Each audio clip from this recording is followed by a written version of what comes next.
You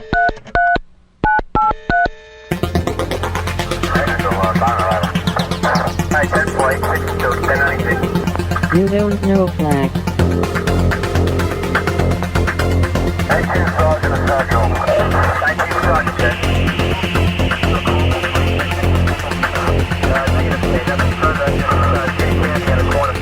You don't know flag.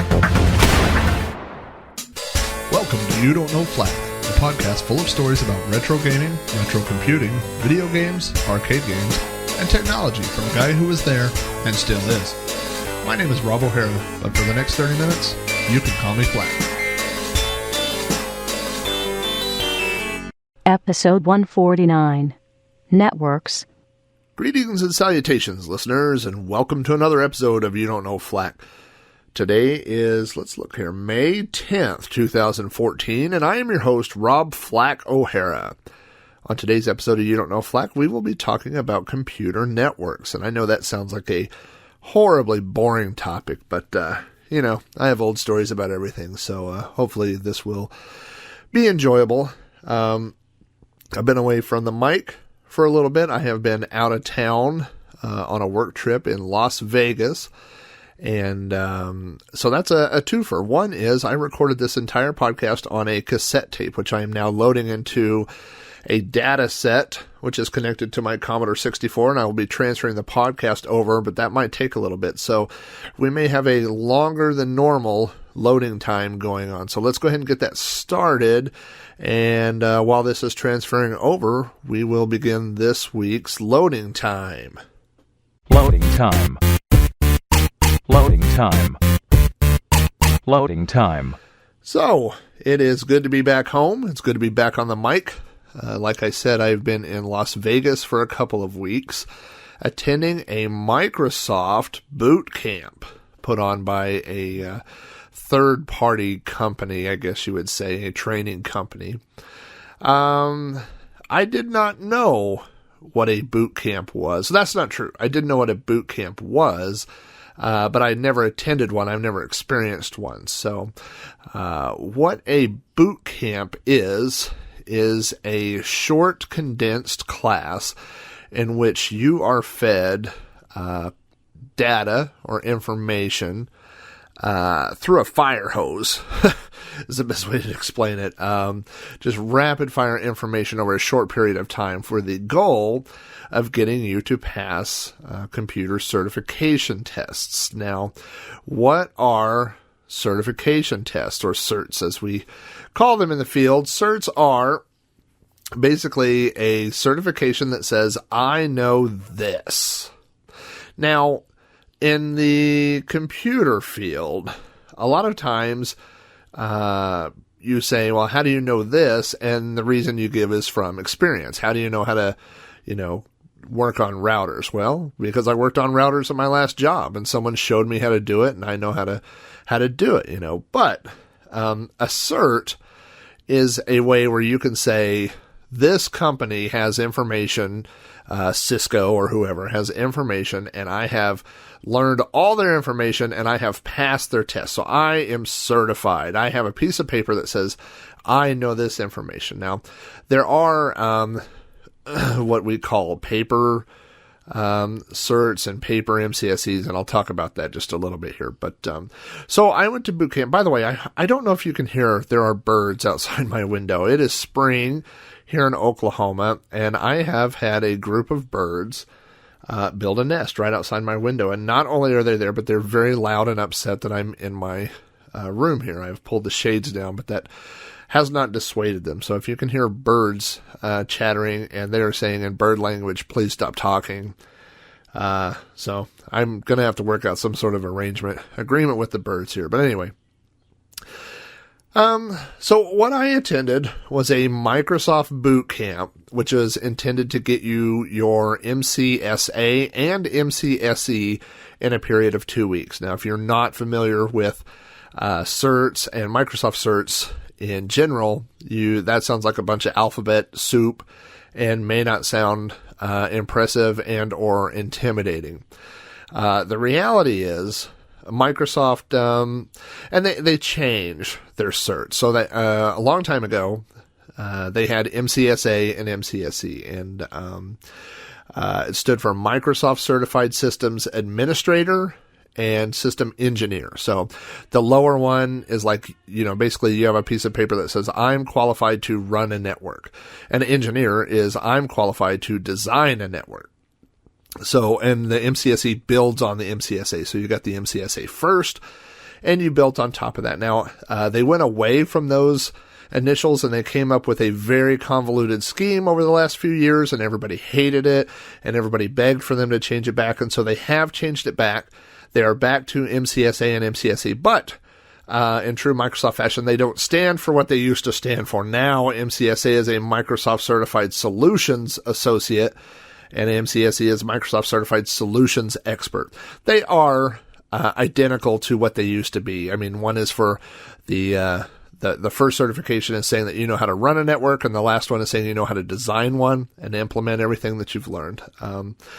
I have friends of mine, I have read online, I know people that have studied for these tests for 6 months to a year and gone in and taken these tests. And it's a series of tests, I should say. For your MCSA, well, first of all, there are different what they call tracks. So essentially for MCSA and MCSE, you're looking at either a workstation track or a server track. So if you're a person that does desk side support, you work on a help desk, you want to know everything there is about Windows 8 now, then you would go on the workstation track. If you're a back-end guy like myself, you do servers and networking and things like that, you would want to take the server track. So to get your MCSA, you have to pass 3 different tests, and these are Microsoft written exams. I did learn that the exam people, I guess, also have ties with the marketing people, so it is no coincidence that the newest features, the features that Microsoft wants you to know about, the things they want you to take and take back with you to your organization, all tend to be heavily tested on. So I thought that was kind of interesting. But anyway, for the MCSA, there are 3 tests. They're known by numbers. They're 410, 411, and 412. 410 is installing and configuring Windows Server 2012. 411 is administering Windows Server 2012. And 412 is configuring advanced Windows Server 2012 services.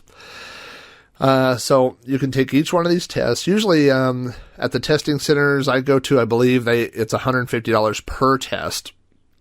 And you go in, and this is normal circumstances. So let's say you wanted to take this first test, 410. You would buy a book. I have a book on this. It's about 800 pages. And it has everything you would ever want to know about Windows Server 2012. It has a lot of things you do not want to know about Server 2012. Things that you didn't think that you wanted to know. Things that you never thought you were going to have to learn. This is Server 2012 from the bottom up. I mean, every detail. What's in every screen? How does everything work? You know, a lot of people, if you're just a typical end user, you turn on your computer, you get an IP address, and you connect to the internet. You might not even know that much. You just know, hey, I turn on my computer and get to the internet. But there are a lot of things that happened for that to be possible. I mean, you had to get an IP address. IP addresses either come from your wireless router, or maybe like I have a server here at my house that does IP addresses, and IP addresses, can't cross routers unless you have a DHCP relay agent, and that goes on a specific port, and you have to configure your gateway. And I mean, it goes on and on and on into details. And so just DHCP, just the way that, computers are automatically assigned IP addresses, you could spend a few weeks learning. In a Microsoft Bootcamp, you will spend about 10 to 15 minutes on DHCP, and then you'll move on. And so it is up to you to take that information and go and run with it and go do more studying. Now, for the class that I was in was 2 weeks long. Now, again, remember what I said, that some people can spend months studying for one test. This was a 2-week-long class that covered all 5 tests, and we took the tests in class. So the first day that we showed up to class, this boot camp, and by the way, let me back up here. This boot camp was in Las Vegas. So everybody I know is like, oh my gosh, you are so lucky. You're going to get a 2-week trip to Vegas for work. And I don't mind saying, I mean, that sounded pretty good to me, you know. I like Las Vegas. I've been to Vegas several times for DEF CON and the Classic Gaming Expo and just on vacations and stuff. So I love Las Vegas. So first of all, this class was held at the La Quinta Inn at the airport. So we're not at the Strip. I mean, we are off the Strip. Now, if you want to talk about torture, I can see the Strip from my hotel room. But we are not close enough to the Strip to go. Now, if you've listened to other episodes of You Don't Know Flack, you know that I pretty much avoid flying at all costs. And so I drove to Las Vegas, which is 16 hours from Oklahoma. So I did it over the weekend before. So I had already spent 2 days on the road, Saturday and Sunday, and showed up at the La Quinta, and the class was at the hotel in a meeting room. So there were roughly a dozen people in class. We showed up, and we got our first book the first day, and the first book has 13 or 14 chapters. And the instructor said, we're going to cover those 13 or 14 chapters Monday, Tuesday, Wednesday, and by Thursday, we're having our first test. And I remember looking at this book and thinking, this is crazy. How are we going to cover this much material? I don't want to spoil it, but later on, we're covering that much material every day. I mean, the pace ramped up. That was the, hey, get used to a boot camp pace. That was the slow pace, was a book every 3 days. So you get into this boot camp, and I guess there's a couple misnomers about boot camps. One is that, I would say one misnomer that I had was that it's basically a gimme. This class is expensive. Now, we have agreements and arrangements, and we have tech support that we could change into, so we didn't actually have to pay full price for this. But if you were to pay for this boot camp out of your pocket, it's a little over $7,000. It's about $7,500. So the way that different companies get you to sign up for a boot camp is they offer a pass rate. I mean, they might advertise and say, hey, we have a 90% pass rate, meaning 90% of the people that take our class get their certification. Now, based on that, I was under the assumption, and a very incorrect assumption, that by taking this class, you're basically buying a certification. And I have to tell you, nothing could be further from the truth. This was not a gimme at all. On average, I slept 4 to 5 hours a night. We did class, some days 12 hours worth of class. We would leave class, go get dinner. By the way, we had breakfast at the hotel, and then we had, well, we were supposed to. I had my car, so occasionally or not occasionally, most days I slipped down to McDonald's, which was a block away. But most people had breakfast at the hotel. We all had a catered lunch at the hotel, so we didn't leave. So the only time you could really leave would be at night after class. Now, some days we had class up to 12 hours, and we would leave, go get some dinner, come back, study. I would go to bed around 11:30, midnight, and set my alarm every day for 4 a.m. I would get up at 4 a.m. and study from 4 to 8, and then go down, run to McDonald's, be back, and class would start at 8:30. So this was not an easy thing to do. This was not a... I really had the impression, and I got this impression online and from other people, that if you pay the money, you're basically buying your certifications.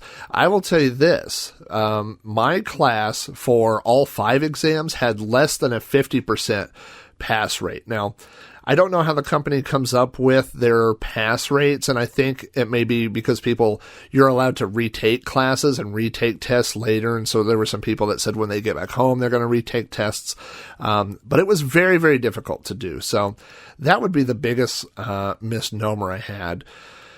What else can I tell you? The exams, for Microsoft exams, the score goes from up to 1,000, and a passing grade is 700, which is, I mean, basically a C or better. In each question, you get anywhere from usually around 55 questions, I think was about average, and the questions are worth roughly 20 points each. So There was a couple of tests. There was one test I passed with a score of like 727, which is only one question. I mean, so there was, just ones that I skated by. And then I had some that were in the mid 800s, so I felt really strong about those. But there were some people in my class that didn't pass any of the tests. And in fact, there were a couple of people, at least 2 people throughout the 2 weeks that quit the class. One person took the first test and came out and, seemed a little bit befuddled and just said, you know what, this is past his skill level and he's going to, bow out now and come back and take the class later. And he left.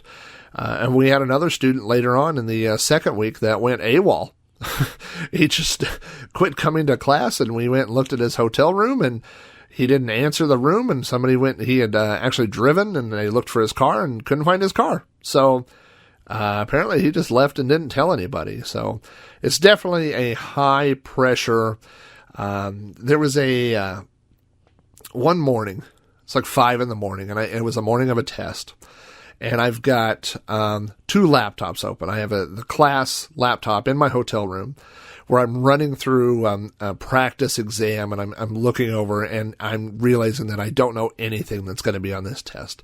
I've got the study guide, the class manual open, and I have a book, this Windows Server 2012 book open. Plus I have my personal laptop where I'm Googling different things where it's,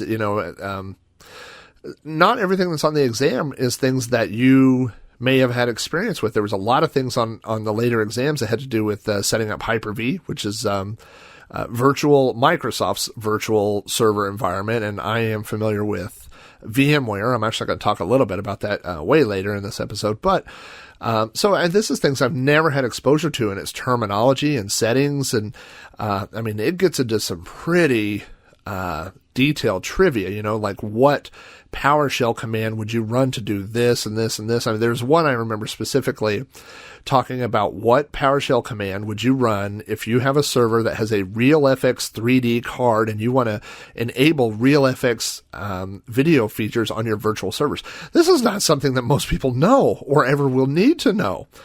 Some of it is straight up trivia. And I remember having this moment. It's like 5 a.m. There was a Keurig single shot coffee maker in the bathroom of the hotel, and I've got my coffee and I'm sitting there, and I almost started crying. I could feel my chin start to quiver, and I'm like, oh God, I can't do this. I'm just a week and a half in, and I'm just sleep deprived and tired and homesick and tired of learning about Microsoft products.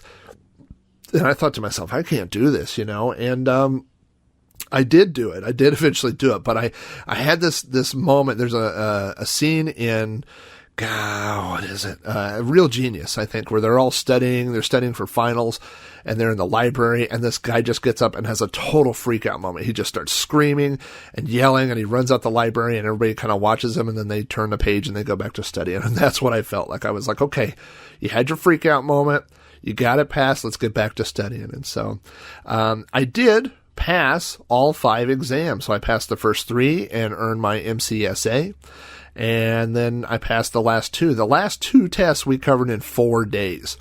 And by the way, this class, when I say it was 2 weeks, we went to school Monday through Friday and Saturday and Sunday. There was no break for the weekend. The following week, and then our final test was that Saturday. So the MCSE portion was 4 days, Wednesday, Thursday, Friday, and Saturday. So on Wednesday, we got a book, and we read a book on Wednesday. We took a test on Thursday and got out a little bit early. And then we came back and we read a book on Friday, and we took our final test on Saturday. So, it was not easy. But I did it. And like I said, there were about a dozen people in my class, and I think there were 5 altogether who went from all the way through the MCSE. And I know there are some people that, it takes some people a little bit longer to assimilate information. There were people of different technical backgrounds and different ages. And so I know that there's some of the people that I definitely feel like they're going to go back and do a little bit more studying and take some more tests and stuff. And I think they're going to be able to do it. So I don't know that I would this is the other thing I guess I would mention. A friend of mine who has been studying for these tests, he studied for these tests, and this is a very technical guy. I would put him past me on technical level. I mean, as far as servers and networking and things like that. And he studied for months and went and took the test and didn't pass. And after I told him I'd passed the first couple tests, he sent me an email and said, I want to know, how are you learning this material? What can I do to better learn this material and pass these exams? And I sent him an email back and I said, you know what? I think you are asking me two different questions. Because number one, there's so much information in these books about Windows Server 2000, about networking, about CIDR addresses, if you've ever done that, if you've done gateways and routers and all this stuff. It is impossible in 2 weeks to learn everything about everything.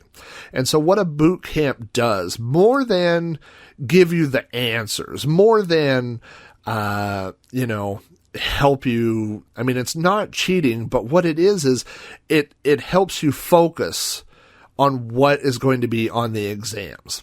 In other words, these are people who have already taken the exams, and so they can say,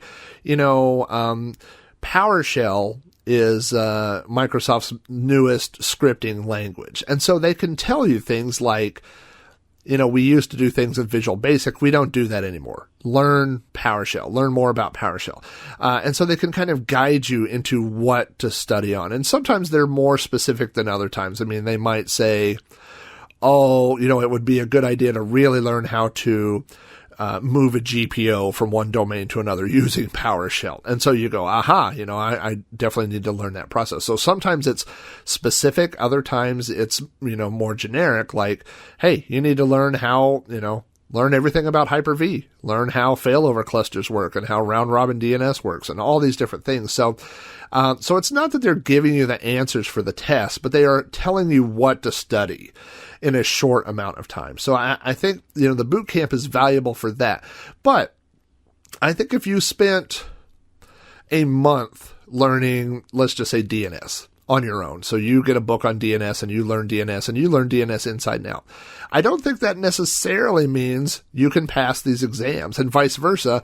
I think if you go to a boot camp and you learn, what you're going to need to know about DNS for the exam, I don't think you know more about DNS than that person who has spent a month studying it, So, definitely I would say, it's two different things. And that was what I was trying to stress to my friend, is that there are, knowing the things and passing the tests are two different things. So if a boot camp is very valuable if you want like I said, a fire hose. You just want a blast of information over a short amount of time, and you need to pass the exams. That's what a boot camp is for. If you want, you just need to learn it, and there are a ton of good training videos out there. There's a ton of great information out on YouTube, as I was looking for, Cliff Notes type, like, tell me more about this, or how does Hyper-V, this work or that work. There's a lot of stuff out there on YouTube. So if you just want to self-study and do things like that, there's good information out there, and there's a lot of free stuff. So anyway, I did pass my final exam. I got my little certificate. I am now a Microsoft Certified Solutions Associate and a Solutions Expert, MCSA and MCSE. I will soon be one of those annoying people that adds all those little initials to their email. I probably won't do that, actually. I always kind of feel like this is my personal opinion, because I think some people do that, so that they're saying, hey, I know what I'm talking about. But in my experience, when I've done that in the past, this is like an invitation for people to argue with you. Like they say, oh, Mr. MCSE, well, one time I did that. It's like stump the IT guy, and I just don't get off on that. Like people trying to one-up me on knowledge or things like that. So I probably won't actually put that in my email address. But anyway, so that's where I've been the last couple of weeks. Like I said, I did get my certification, and I am back home. I've learned more about Windows Server 2000 than I ever thought I wanted to know. And a lot of that was about networking. And so on the drive home, I started thinking, man, I've had a long history with setting up computer networks. And it doesn't seem like it's been that long, but I've been doing networking stuff for a long time. So I started thinking of these old stories, and I thought, you know what? This might make a good episode of You Don't Know Flags. So if you have any feedback, I should do this before we get started, about this episode or any other episode of the show, you can email me at robohara@robohara.com or leave a message for me in the You Don't Know Flag voicemail box at 405-486 YDKF. And so, hey, look at that. The cassette tape has stopped. Everything has been transferred from the data set through the Commodore 64 over here. So now I can go ahead and get this started with this week's episode of You Don't Know Flack, all about networking.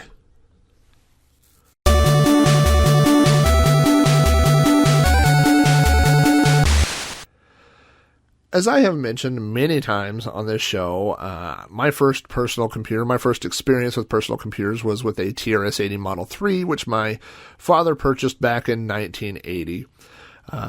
We moved to a Apple II compatible, and then we had a PC Junior and a Commodore 64. So we had more computers in our house at a time when a lot of people didn't, have a computer at all. But since they were different brands of computers, there was really no reason to move information from one computer to another. If I did my homework on the PC Junior, I would save it on a floppy or print it out and take it in. There was no reason for me to ever need to move that information over to my Commodore or vice versa, So the information stayed on one computer. So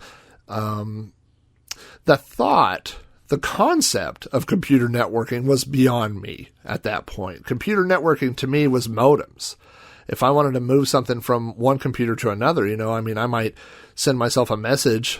I don't think I ever did this, but in theory, you could send yourself a message on a BBS and read it on a different computer later or something like that. But, like I said, since we had different brands of computers that were not compatible in our house, there was no reason to move things from one machine to another. And if I wanted to move things from one Commodore to another, well, then you copied the disk, So when I went to someone's house, if we were going to copy games or whatever, I would take my computer and my floppy drives, and they would have their computer and their floppy drives, and you would copy disks and trade them back and forth, So that the concept of connecting those machines, and it would have been a moot point, pre-hard drive anyway, but the thought of connecting machines and moving data back and forth, I just had no concept of that. And of course, my dad didn't have computers at his work like that, so there was no exposure, to, like dumb terminals and mainframes and things like that back then. So, there was just no reason to do it. Now, when we moved to the PC and later on, and this is probably late 80s, we had PCs, we had a PC Junior in the early 80s, and we had an XT. But I'm talking my own personal computer, which I would have got in the early 90s. This would have been like 92, 93, somewhere around there. I got my own computer. I got a 386, and I got I think my first hard drive was a 40 meg hard drive on that computer. When I was a kid, I remember my dad getting, a 5 meg hard drive or whatever. So, but my first hard drive on a computer that I owned was on a 386. I believe this was a DX40. It was a screaming machine at the time, that was the first one I had. I actually later got computers that were slower than that. My BBS was a 386, either a 25 or a 16. So I had owned slower computers later, but this first one I bought was I believe a DX40. The big deal was that it had a math co-processor.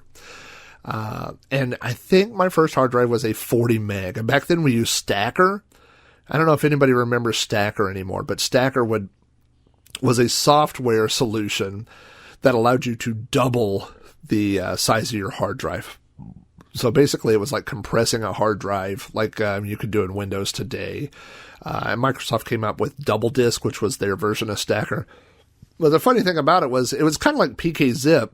If you've ever zipped a file, there are certain things that zip and certain things that don't zip. I mean, you can zip them up, but they don't compress well. A text document, for example, compresses very well because there's a lot of empty space in a text document, and you can really compress those down. Something like an MP3 is a compressed music file. It doesn't compress at all. In fact, you could take an MP3 and zip it. It might make it bigger.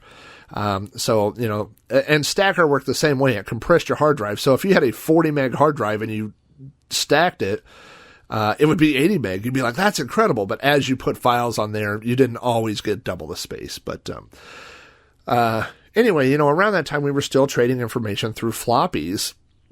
But as files got bigger and bigger, you know, I remember going to people's houses and just taking a box of floppies and copying disks and stuff. But, you know, you started thinking, well, if there was a way where you could connect these machines, like I remember taking my hard drive out of my computer.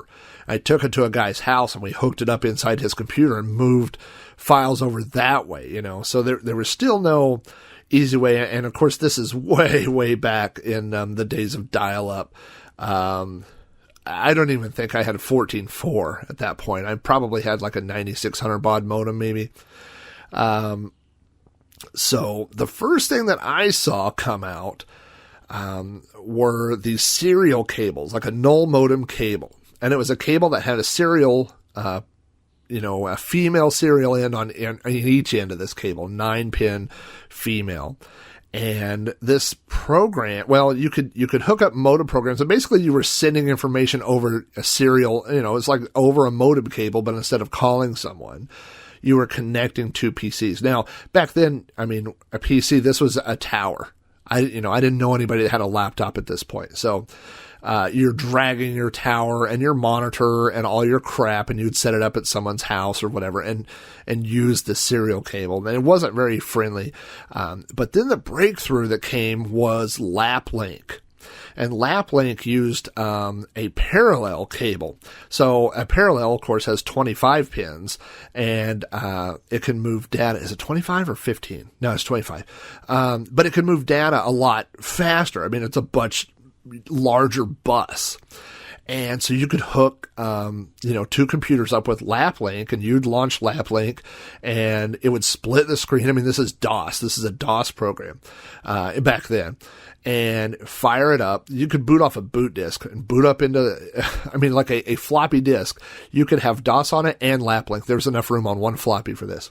You would boot up, and on the left-hand side of your screen would have your hard drive, like the directories and stuff, and on the right-hand side would be the other person's. And so you could copy things back and forth over that parallel cable. And so this is really the first time that I thought of networking, where you could connect two computers and move things back and forth. And it was very little setup. I mean, like I said, you booted and you ran LapLink, and that was it. It was very easy to do. And around this time, there were some games that supported dial-up modem, so you could call your friend with a game and the two of you could play. I remember Spectre VR. I think I've mentioned that game before. It's a game that I originally saw on the Mac, but I later saw it on the PC, and you could dial. It was kind of like a Capture the Flag meets Battlezone. It looked a lot like Battlezone. I mean, it was line drawings, geometric shapes, and tanks, and you ran around shooting other tanks and capturing flags and things. But Spectre VR had a thing where you could call another person. So they would launch their game, you launched yours, and you would connect, and you could play over the modem. Well, some of these games began supporting null modem connection. So if you had two computers side by side and you connected them with a null modem cable, you could play with another person on their computer. And so this was like, you're like, holy crap, this is cool, And I remember Battle Chess supported a null modem connection. What else? Dungeon Keeper, I think Dungeon Keeper 2 supported it. Archon Ultra, and my friend had, my buddy Jeff had Archon Ultra, which was Archon, but it had been redone with like VGA graphics. And it supported dial-up, and we played it dial-up, where you would call each other. But we also tried it with a null modem cable, and it worked. But the game that really brought everything to, I mean, this is the game that sold it, was Doom and Doom 2. Doom and Doom 2 supported, we didn't call it network play back then. We just called it, a null modem cable or whatever. And you would hook these things up and launch it. And all of a sudden you could have two people playing Doom against each other. And that was the coolest thing. I mean, it was like, I had, grown up playing laser tag and Photon. If you haven't heard the You Don't Know Flack episode about Photon, I think that's a really good one. And Doom was like virtual Photon. It was you and another human being running around in the same maze, chasing each other and trying to blow each other up with the BFG 9000 or whatever. So, this was a cool thing. This was a reason why your buddy would bring his computer to your house and you would hook him up on a kitchen table and do back-to-back and play, Doom 2 against each other. Now, this is all happening very fast because I got my first PC, probably in 93, and we're doing all this. And, in 94, I had, the Gathering 4, and I've talked about the Gatherings a little bit on the, Brotherhood of 405 episode. So we had this party and my buddy Josh said, hey, is it cool if we do like a LAN party thing too? And I said, yeah, sure. I don't know what that is, but that sounds like fun. And he's like, oh, we bring computers and we hook them up. I'm like, oh yeah, like null modem cables. And he's like, well, kinda. So we're having this party and it's a whole bunch of computer geeks and, we have beer and I have brought like my Commodore and Atari 2600, which were, retro, but not retro like they are now. This would have been in 94. So, the Commodore was 10 years old or 12 years old at the time. So, people were like, oh, but they knew what it was. There were still people that, not that used Commodore on a daily basis at that point, but it wasn't that old. And then these guys start bringing in their towers and I'm like, oh, this is cool. And this guy has a big, like a shoebox filled with network cards and a hub and all these cables. And I'm like, what is this? And so they proceeded to put network cards in everyone's computer and wire all this stuff up. And all of a sudden, this is the first time I've ever seen this. Basically, they have set up their own LAN and everybody has to boot off of a boot disk to get the drivers, for the network cards. And you can watch on the hub as the lights begin to light up and the computers come online and suddenly they're playing, 4-player Doom, or I think it supported maybe up to 8-player Doom 2 or whatever. But, so we have this whole table and I remember watching that and I was like, oh my God, this is the future. Like people are going to create places where you go to do this. It's like I saw the vision of a LAN center in 1994, it was amazing. To me, that was like virtual reality. That was the future. Like I was like, they're going to have tournaments. They're going to have, this is incredible. I'd never seen anything like that. So my buddy Josh that had kind of organized that, I remember going over to his house one time and it was this old 2-story house and he had computers just like in each room, computers all over the place, like one on the floor by a beanbag and one next to a recliner and one somewhere else. And, they would do something like Descent. I don't know if you've ever heard of Descent. It was a multiplayer game like Doom. I think it was by ID, but maybe not. But it was a multiplayer, and instead of running around like in Doom, you were in a spaceship. So the difference was it was zero gravity. So you could rotate 360 degrees and fly around, but it was you flew around and shot each other in spaceships versus running around on the ground and shooting each other with machine guns or whatever. But so you would go to his house and they would be like, oh, we're playing Descent, go find a computer. And so you would wander into some other room and find a computer that was loaded up and then you would just join the game. So I might go to my friend's house and never see my friend or not see him for long because you'd be in another room. But so it was kind of like a LAN center, but with the computers in different rooms and stuff. It was very futuristic. When I think of like the movie Hackers and or like people would just go and be in this virtual reality kind of thing. That, I think of Josh's house like that, where people would just go in. You would go to a physical location, but you don't care about seeing the physical person. because you're all playing this game. But now keep in mind at this time, this is all LAN and not WAN. LAN, local area network, whereas WAN is a wide area network. So WAN is like what we would call the internet or, networking between distances, where LAN is everybody's physically connected to the same switch. And so this was a LAN. This is still not pre-internet, but acceptance. It's pre-World Wide Web, basically. Maybe not technically, but it's before any of us had ever seen the internet, so we're all playing and we're all connected to, physically connected to these machines. So there was no remote playing for us. It was, the fall of, 94 when I started working for Best Buy, and I worked there for less than a year before I moved to a federal help desk. And Jeff worked on this help desk, and he called me. He said, "Hey, they're hiring on this help desk, but you have to know about networking." And I was like, "I don't know anything about networking." And he's like, "Sure you do. Yeah, all you have to know is like what the things that we do to get Doom to work. You have to load network cards, and you have to load drivers and NetBUI, and these were all like separate files that you would load in DOS back then." And I was like, well, maybe I do. Like, I didn't know anything about servers yet, but I knew the basics of getting machines connected, from hooking up cables and all that. So I went and applied for this job. And during the interview, the guy asked me a bunch of questions about computers and this and that. And then he slid 2 pieces of paper across the desk. And one was a config sys and one was an auto exec bat. Now, half of me thinks everybody on this podcast knows what those are. But in case you don't, if you're young and your only exposure to computers is, Windows and GUI based or Linux based maybe, or Mac based, whatever.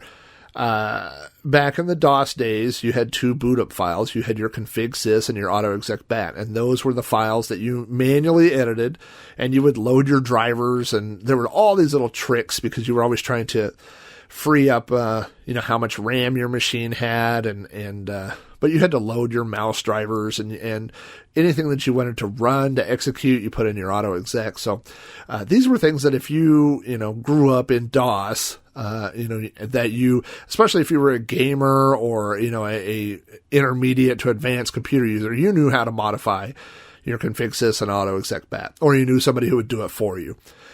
So, this guy slides these pieces of paper across to me, and it's a printed out config sys and an auto exec bat. And he's like, "Can you explain to me, can you read these to me and tell me what these things are?" And I'm looking at it, I'm like, "Oh yeah, here's where you're loading high mem here, and this is your EMM 386, and here's your mouse driver." And then down at the end, there's these 4 things, and it was like 3C509, which was the 3Com network driver, and this is IPX ODI and NetBUI. And I was like, "Oh, this is your network. And the guy's eyes lit up, and he was like, "Hey man, this kid knows about networks." And so they offered me the job. And really, so I got that job because I had learned how to do all that stuff to hook up machines to play Doom 2. And not to go off on a side tangent, but my kid plays a lot of online games. He plays a lot of PlayStation 3. He plays a lot of Minecraft. He does these things, and I don't. Obviously, we want to limit how much time, we don't want him to play games 24 hours a day, but I don't really get onto him too much because I think some of the most important things that I learned that have helped me in my computing career, at least that got me started, I learned from playing games. I mean, I learned how to do, modem config strings and all that so that I could call BBSs. And I learned, basic programming to write programs and write little menu things, and later on to edit CNET BBS on the Commodore. And I learned how to do batch files so that I could run little things on my PC. And all those things are things that I brought into the workforce with me. So when I see my kid, getting his laptop online so he could play Minecraft, I'm like, he's figuring out how to get an IP address. He's figuring out, this doesn't work because I have my firewall on and all these little things. So, I think that, I've heard people say, well, my kid plays games or whatever, but I want him to get serious about computer. Well, sometimes some of the things that, it takes to play games online these days are learning things about how computers work. So anyway, so I got the job, and I got the job because I knew how to hook up networks, and I knew how to connect networks because we had played Doom 2. And so I come into this work area and they're like, well, we have servers. I'm like, oh crap, I don't know anything about servers. And they were running Novell Server 3.1, which is a really old version now of Novell. In fact, after I'd been there for a couple of years, I got put on a project where I flew all around the country and had to upgrade servers to 3.1.2, I believe, because that was the version that was Y2K compatible. So I was, during the whole Y2K scare, Y2K bug, I was in the middle of it. We were flying around upgrading government machines because we didn't want it to affect, we didn't know what it was going to affect. And we had a lot of mainframe-based applications and a lot of old applications that pulled information from mainframes, and we were a little bit concerned that Y2K was not that planes were going to fall out of the sky, but that data and safety records could be corrupted, which is not an immediate threat, but definitely something we did not want to happen. But so anyway, I got this job, and now I'm supporting computers and networking, and there was a server set up there at work, like a test server, and we could do that. And so I hooked things up and unhooked them and hooked machines up and started learning Novell and learning, how to, I made my first networking cable. If you've ever done that or not done that, I think it's, unless you're doing custom runs anymore, it's really not practical, but where you would strip the thing and there's a little 8 wires and you'd put the end on and the little crimper, and you'd crimp your own end. So I did all that. It was really fun.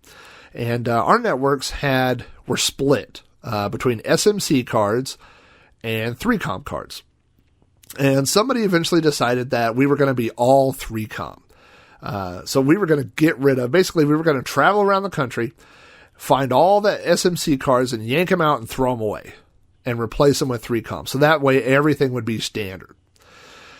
So that's what we did. So they put us on these teams and we flew around, and I flew out to Atlanta. This is like, I think probably the first work trip I ever went on. So this is probably 1995.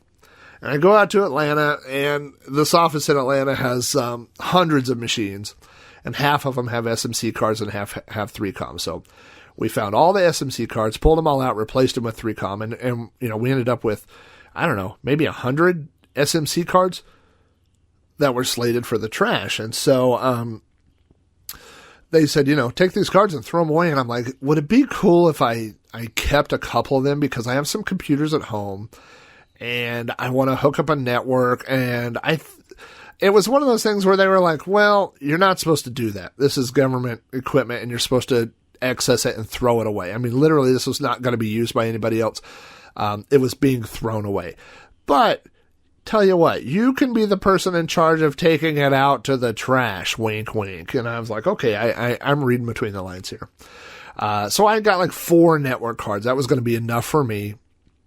And then there was all this cable because we'd replaced all these old cables. So I took all this extra cable, like these old cables, and I was going to put new ends on them and stuff. And so I shove all this stuff. Now I have like one suitcase and there's no room in it. So I put all this stuff in my backpack. And we're leaving Atlanta and go to the airport. This is like maybe the second time in my life I've been on an airplane. And this is, of course, way before 9/11. So, I mean, it's still a little freaky, with airport security, I guess, checkpoint. But it's not as bad as it is today. So I throw my backpack on the little thing, the conveyor belt, and I'm just bebopping through, and all of a sudden the conveyor belt stops. I mean, it just stops. And I'm like, oh, I wonder what happened over there, and I'm looking up, and I look up on this giant monitor. Remember, they have a TV on top of the x-ray thing where you could see the x-rays. And I look up, and I'm like, geez, that looks like a bomb. I mean, it's like just electronics and wires and everything. And then I'm like, oh my God, that's my backpack. It is my backpack that is filled with network cards and cables and all this stuff. And so I start walking over to the x-ray and I'm like, hey, that's my bag or whatever. And this security guy says, sir, stop right there. And I'm like, okay, I'm kind of stopping, but I'm like, I'm still walking towards the x-ray thing. And I'm like, yeah, that's my stuff. And I'm pointing, and that guard grabbed me and pushed me up against the x-ray thing. I mean, maybe slam is too harsh of a word, but really forcefully pressed my face against the x-ray machine. And my face is up against the thing. I'm like, that is my backpack. And so anyway, they did pull the backpack out. And maybe some dogs sniffed it. I don't remember. But it turns out you should not just randomly fill your bag full of wires and circuit boards. They do tend to frown on that. But the good news is I did get to keep my stuff. It did make it back to Oklahoma. And I had 2 computers. And gosh, I'm trying to think here. If this was 95... I know I did not have a Pentium computer. So I had, I think I had a 486-66 and a 486, a DX4 100, which was a badass machine. I actually still have that machine in my garage. And maybe my 386, I don't know. And so I tossed all these network cards into things and I got them all networking and I got networked, so I could boot up off this boot disk and I could copy things back. And I was so happy. I was like, oh my, this is great. I mean, these things are connected now. Look at these wires. I had no real purpose for having a network at that point, but it was just the fact that everything was networked. Everything was connected to everything and life was good. I later, I want to say, one of those machines was running Windows and one was running DOS. But I had worked at a point in time. Whenever I start telling a story like this, I go, I wonder if the statute of limitations of this is up. And I think it is. But I had worked at Long John Silver's and, we had a computer there that was used to upload the daily sales or something. And there was a little packet to reload the computer, like a recovery thing. And inside the packet was a set of Windows for Workgroups floppy disks. And it was I think regular Windows was 6 disks and Windows for Workgroups was 8 floppy disks, if I remember right. And it had a serial number on it. And so I had taken those and made copies of them and loaded my home machine with Windows for Workgroups, which had networking built in. So once I had that on both my computers, they could talk to each other and copy files back and forth.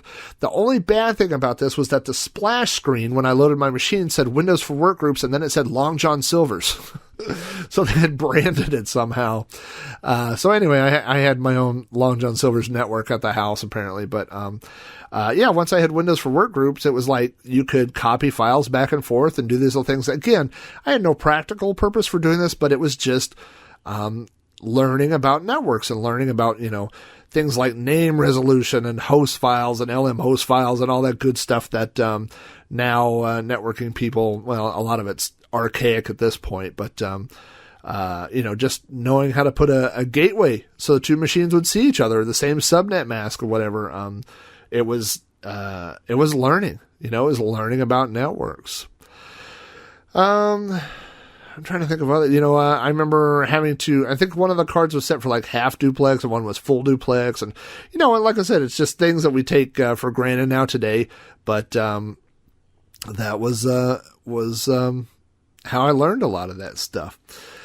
Eventually, we began dialing up to the internet. I mean, this is a few years later. I got my first dial-up. I think it was I'd moved to Spokane by this point, and I got a dial-up connection. And this was, I'd upgraded at this point. I had a 33.6 modem, I want to say. No, I probably was still 28.8, but I could dial up to the internet. And what I found was, at first through internet connection sharing, and then later I think there were third party. I think I ran some kind of program to do this, but you could share your dial-up connection across multiple machines if they were networked together. So I would have, at this point, I had 3 computers for no particular reason. And one of them would dial up to the internet. And then the other 2 since it was all networked together, would use that computer's connection. So they were all on the internet. I was splitting a 28.8 dial-up connection 3 ways. So, as far as bandwidth stuff, not good. But I had one machine that I had like all my important like stuff on, like I had IRC, like the chat stuff and FTP. And so I would run that on one machine, and so it wouldn't take up the processing power or whatever that, on the other machine. So I just had one that all it would do is make that network connection. So, it wasn't, I don't think it was until I moved back to Oklahoma, and started really doing, more advanced networking stuff that I decided I needed a server at my house, because everybody needs a server at their house. And, some people think that's ridiculous, and other people think, well, obviously, like why would you not have a server? And sadly, I'm in the second group there. So, and you know what drove me to, install a server was I had a machine die. The hard drive died. I came in, I turned it on, and just did the click of death, and wouldn't boot, and I lost everything. I lost all my stuff that was on it. And I started thinking, like, at work, that doesn't happen, and the reason why is because we put all of our data in a central location, a server, and we back it up. So I was like, you know what, that's what I want to do at my house. I want to set up a server, and I'll have it run DHCP, and I'll do all these things, and basically I was mimicking my work environment, but I would set up a server at the house, and then I would set up a home drive, and so no matter what computer I logged into, which at that point would have been like 2 other computers, I could go to my home drive and access my files and stuff. And so that's what I did. I set up a server and, put my biggest hard drive, I put it in there, and then, so then I had to take all my other computers and join it to the domain. This is probably a Windows 2000 server, I would guess. And then you would log in and you would get your H drive, your home drive, and that would be all my files. And so then I only had to worry about backing up my files from one location. And I actually bought a, what were those things? Maybe a Power Quest? I don't know. It was a, like a little external SCSI tape drive. And I put a SCSI card in my server, and I would run tape backups, and I thought I was big stuff, because, I would have these little tape backups and do little things like that. And, again, this is really just mimicking, the things that we were doing at work. So, it wasn't like I needed to do a lot of this stuff. It was just, I was doing it, for practice. But, eventually, I started building, RAID drives, like RAID 5. I put a bunch of drives together and RAID them together so that you have redundancy. So in case you lose a hard drive, you could just replace that hard drive. And so that's where I began storing my files. And that's actually what I do today. I also do, and this is getting off more into backups, but I do, backup to an external hard drive. So I have a, scheduled task that runs every day. I use Robocopy just because I love Robocopy. It's a command line utility, and it does differential copies. So it will run once a day, and it checks, and any files that have changed, it copies those over to my external hard drive. So it's a lot better than running a tape home backup system. A lot faster, more convenient as well. And a lot of people now do cloud backups, and I haven't made the leap into that, but if you're willing to spend a few bucks a month or a year or whatever, it certainly seems like a viable solution to back your stuff up. When it comes to disaster recovery, you have to think big. In other words, you say, well, I back up my things, from this computer to this hard drive. That's great until your house burns down or a tornado destroys your town, which are morbid things to think about. But at the level of IT that I do have to think about those things. I have to think about a town disappearing or, going offline and being unavailable. So, again, as far as backup things, I've taken, the things that I do at work and brought those home. But anyway, back to networks. I started adding machines to my network, and I started adding servers, and I added a web server. Actually, no, that's not true. This is what I did. I built my server, and I put every possible role on that server. So I had a server that was also my web server. That was also my, what I would call a file and print server, like where I put my home directories and my files and all that. And it was also my mail server, and it was also my media server, and everything that I wanted to do in a server, it was on that server. And then my web server got hacked. And when they hacked my web server, I say they, I'm just like they, whoever they are out there. When they hacked my web server, they got access to everything else on my server. They got access to all my emails that I had archived. And they got access to all my pictures of my children. And they got access to everything else. And this is a lesson that I should have known from work. Because at work, what we do is we divide up roles onto different servers. So you don't put a website on your domain controller. You don't put a bunch of public shares also on your SQL server. You don't mix and match those things. Unfortunately, the other solution for me would have been to own a bunch of different servers. And so I decided to separate out my roles. I bought another machine and I turned that into my web server, and then I bought another machine. But eventually, my wife is coming upstairs wanting to know why, first of all, my room is, 90 degrees, and second of all, why our electricity bill has doubled over the last month. But eventually what happened, though, was the introduction of virtual servers, virtual machines. And so if you're not familiar with virtual machines, or maybe you've heard about them, but you don't have a lot of experience, virtual machines are machines. They're computers. They're entire computers, but they run kind of like in their own little sandbox, maybe, I guess you would say, on a virtual server host.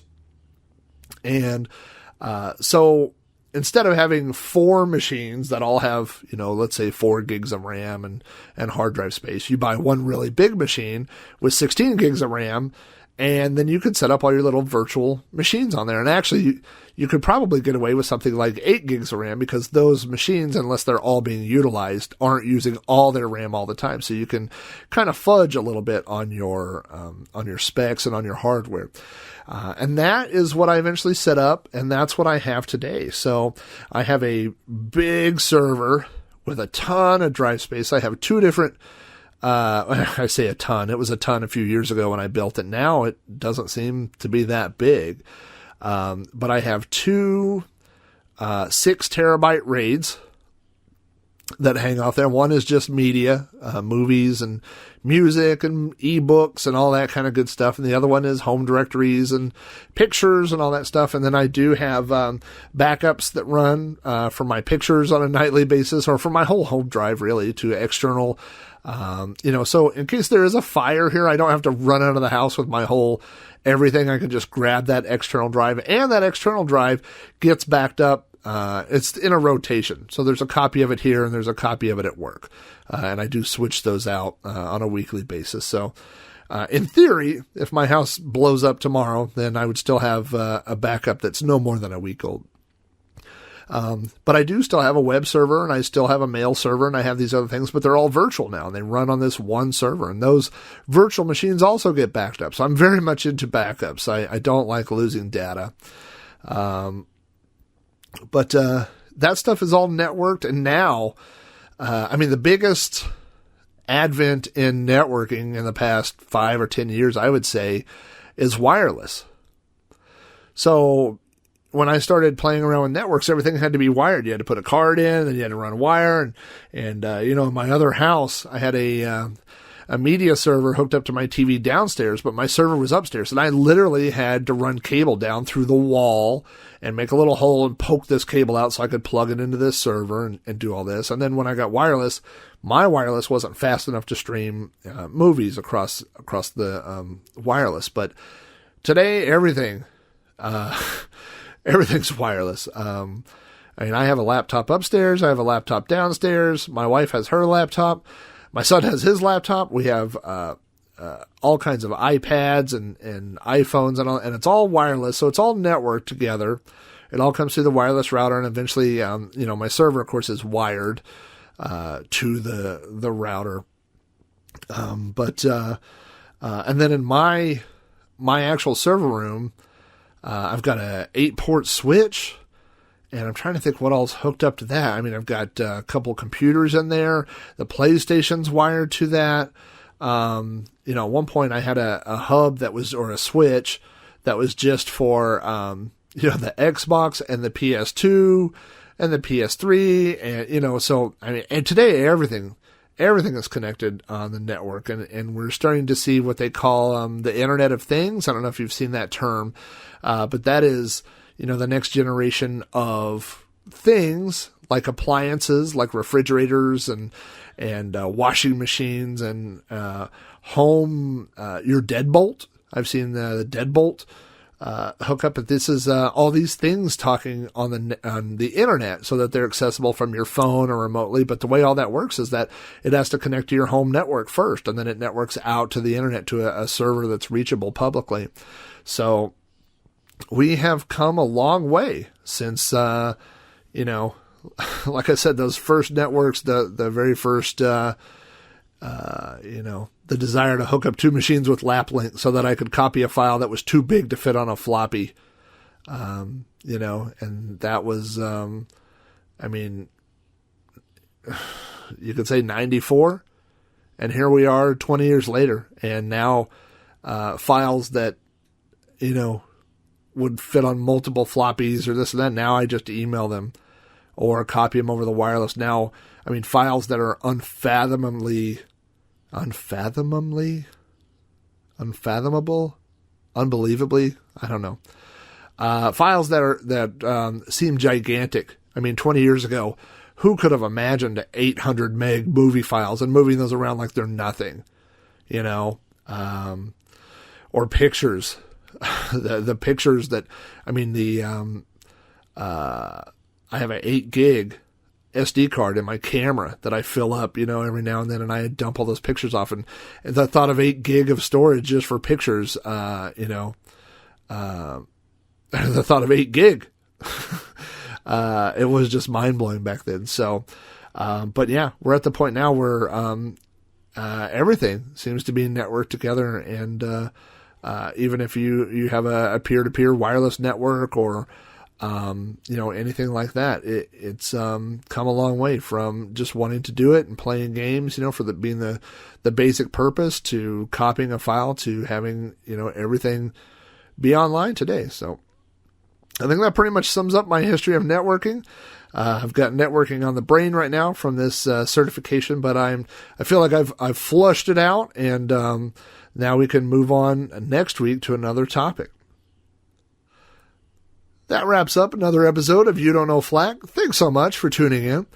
If you'd like to send me feedback about this episode or any other episode of You Don't Know FLAC, you can email me at robohara@robohara.com. Contact me on Twitter at Commodork. Follow the show on Facebook at facebook.com/You Don't Know FLAC. That's all one word. Or leave me voicemail on the You Don't Know FLAC podcast hotline at area code 405-486-YDKF. You Don't Know FLAC is available from iTunes, Stitcher Radio, the You Don't Know FLAC RSS feed, and through throwbacknetwork.net, your home for quality retro podcasts. If you'd like to hear more podcasts from me, check out my Commodore 64 themed podcast, Sprite Castle, at spritecastle.com, and Throwback Reviews at throwbackreviews.com. Both of these shows are also available at throwbacknetwork.net. Thanks again for listening, and we'll see you next time on another episode of You Don't Know FLAC.